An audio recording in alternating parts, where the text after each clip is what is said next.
বৌদ্ধ মন্দিরে মুসলিম রোজাদারদের হাতে ইফতার তুলে দিচ্ছেন বৌদ্ধ ভিক্ষুরা। প্রথম দেখায় হয়তো সবাই অবাক হতে পারেন, তবে দর্শক, ধর্মীয় ভেদাভেদ ভুলে সম্প্রীতির এক উজ্জ্বল দৃষ্টান্ত দেখা গেল রাজধানীর বাসাবো বৌদ্ধ মন্দিরে। বাংলাদেশ বৌদ্ধ কৃষ্টি প্রচার সংঘের উদ্যোগে প্রতিদিন শত শত রোজাদারদের জন্য ইফতার বিতরণ করছে এই ধর্মরাজিক বৌদ্ধ বিহারে। বিকেল থেকে এখানে জড়ো হন অসংখ্য রোজাদার। পরে সুশৃঙ্খল লাইনে দাঁড় করিয়ে বৌদ্ধ ভিক্ষুরা নিজ হাতে তাদের মাঝে ইফতার বিতরণ করেন। পবিত্র রমজান মাস জুড়ে নিম্ন আয়ের মানুষের জন্য এমন আয়োজন করছে বাংলাদেশ বৌদ্ধ কৃষ্টি প্রচার সংঘ। ধর্মীয় ভেদাভেদ ভুলে এই ইফতার সংগ্রহ করেন মুসলমানরা। এটা সত্যিই হৃদয় ছুঁয়ে যাওয়ার মতো।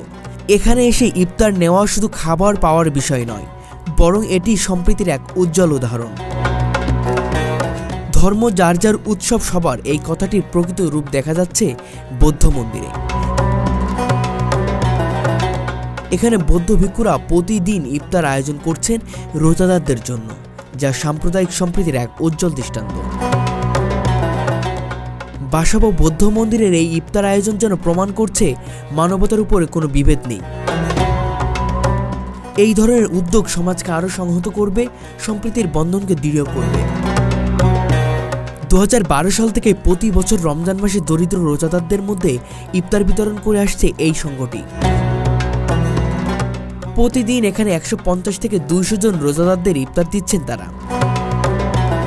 ইফতারে রয়েছে ছোলা, মুড়ি, বেগুনি, আলুর চপ, পেঁয়াজু, খেজুর আর জিলাপি। ভালোই লাগছে। মুসলমানেরা বড় লোকও দেয় না, কোটি কোটি টাকার মালিকও দেয় না, হেরা তো দান করতে আছে। আমাদের মসজিদে অনেক সময় দেখা যায় একটু কাউকে বেশি দেয়, কাউকে কম দেয় এরকম, কিন্তু এইখানে কিন্তু সবাই একই মাপে পেয়ে যাচ্ছে। এইটা ভালো লাগছে, এই জিনিসটা সমতা। কিন্তু আমাদের মসজিদের মধ্যে আমি মাঝে মাঝে যাই, দেখা যায় যে পরিচিত লোকের বাড়াই দেয়, অপরিচিতদেরকে একটু কমাই দেয়, বাহিয়াদেরকে ফল ফলাদি দেয়, বিভিন্ন দেয়, কিন্তু এনে কিন্তু সবাই একই মাপে পেয়ে যাচ্ছে। আমার কাছে খুব ভালো লাগতেছে, কারণ এটা যেটা করতেছে আসলে একটা প্রশংসার যোগ্য আমি মনে করি। আমরা গরিব মানুষ, ইফতারিটা কিনতে পারি না, ইফতারিটা করতে পারি না, আমাদের কষ্ট হয় কাজকর্ম করে আসতে। এখানে আমরা অনেক দিন থেকে ইফতারি এখান থেকে নিয়ে যাই, আমরা সবাই মিলে বাসায় ইফতার করি। এর জন্য আমার কাছে ভালো লাগে। ভালো লাগছে, আমার প্রতি বছরই দেয়, আমরা খাই, দোয়া করি। আমগো ভালোই লাগে, আমরা প্রত্যেক দিন নেই নিয়ে খাই, এরা দেয়, গরিব মানুষেরা দান করে। আমরা গরিব মানুষ, না দিলে আমরা করতে খাবো, আমগো সম্ভব কিনা খাওয়া। অনেক বছর সবাই ইফতারি পায়, ইনশাআল্লাহকে স্বাস্থ্যভাবে দেয়, সবাইকে দান করতেছে। মুসলমান যত আছে সবারই ওনারা দান করতেছে, ইনশাআল্লাহ বাবারা আরো দান করতে পারে।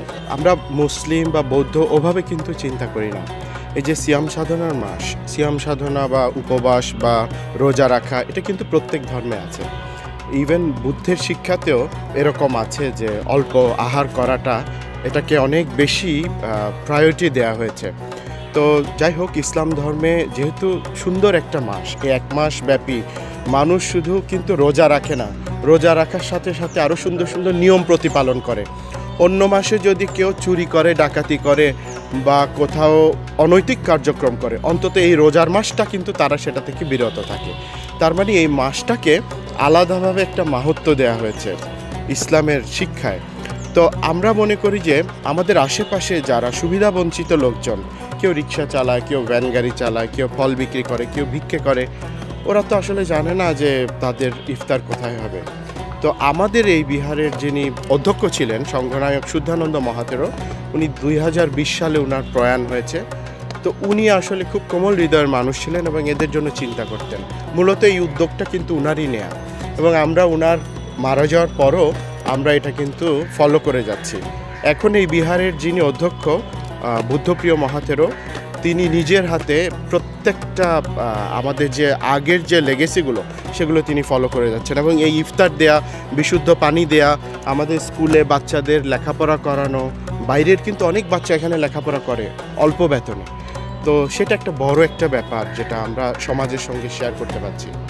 রাস্তায় যারা এতিম আছে, তো যে গরিবগুলো আছে, ওদেরকে আমরা ইফতার দিয়ে থাকি প্রতি বছরে। কি দিয়েছেন ইফতারে? এখানে আমাদের ইফতারের মধ্যে রয়েছে একজন মানুষ, রোজাদার ব্যক্তি যেটুকু তার একটু প্রয়োজন, তার মধ্যে মুড়ি, এই ছোলা, জিলাপি, পেঁয়াজু, আলুর চপ, বেগুনি, এটি দিয়ে থাকি সবসময় প্রতিবারের মতো। আমার যে এত আনন্দ হয় এটা দেওয়ার পরে, ওনারা যে এটা খেয়ে তৃপ্তি সহকারে যে বাসায় নিয়ে যাচ্ছে প্যাকেটটা, এটা আমার জন্য খুব আনন্দের বিষয় এবং নিজেদের আমরা যে দিতে পারছি সেটাও আমাদের খুব ভালো লাগে।